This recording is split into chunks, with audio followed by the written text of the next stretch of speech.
The following is a presentation of the Eagles Sports Network. Daniel Mazork here with the Eagle Sports Network. I'm standing here with beach volleyball coach Kat Lynn. Kat, last week we started off 4-0, 5-0 sweeps. First time in beach volleyball history that we've done that. Talk a little bit about what you saw, who stood out, and how we can repeat that performance. Yeah, we had a great weekend. We saw a lot of things we need to work on, but I was really pleased just with every pair and the chemistry that they had, and just the different ways that they grew and stuff like that. The teams we played definitely allowed us to have some growing pain and still come out successful. Sounds great, Coach. Now, talking about the lineup a little bit, do you see any changes going into next week, or are we sticking with it? I like what I saw, so far we're just going to stay with it.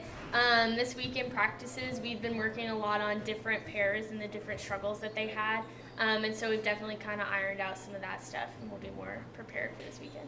Now, Sierra Still, she has a chance to move into beach volleyball history. She can get to first place and all-time wins. Talk a little about what you're seeing from her and the likelihood of that happening. Yeah, her and I actually just talked about that this morning, and I didn't realize I don't really look at that stuff as much, and she doesn't either, and someone told her about it, and so she's definitely a very humble athlete, and I'm really excited for her, and just that she gets something that just kind of showcases how hard she's worked and the type of player that she is.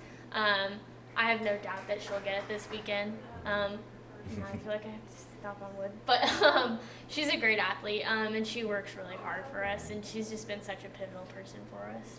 She's sitting at 30 wins. Mia Toribio, she's sitting at 29. Could there be a little friendly competition at who wins the season at number one? Oh, yeah, for sure. Yeah. But I think that's the best part about our team is, like, we're always competing to make each other better.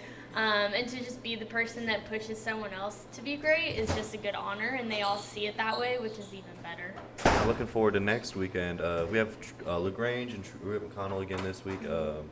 And we're also facing off against Huntington, which they might be D3, but they finished third in D3 last year.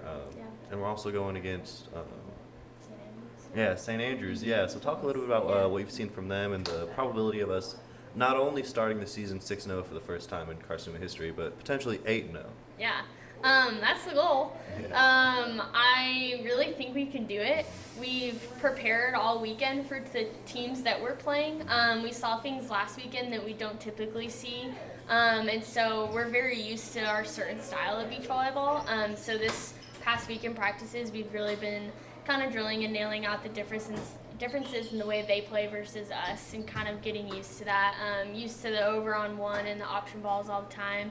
And so we're definitely more prepared this weekend for those types of teams. Huntington is a good team, and they're probably going to be our toughest competition this weekend. But we're excited to play teams that will push us even harder, and so I think our team's definitely up for the challenge. Sounds great, Coach. She's Kat Lind. I'm Daniel Mazork here with the Eagle Sports Network.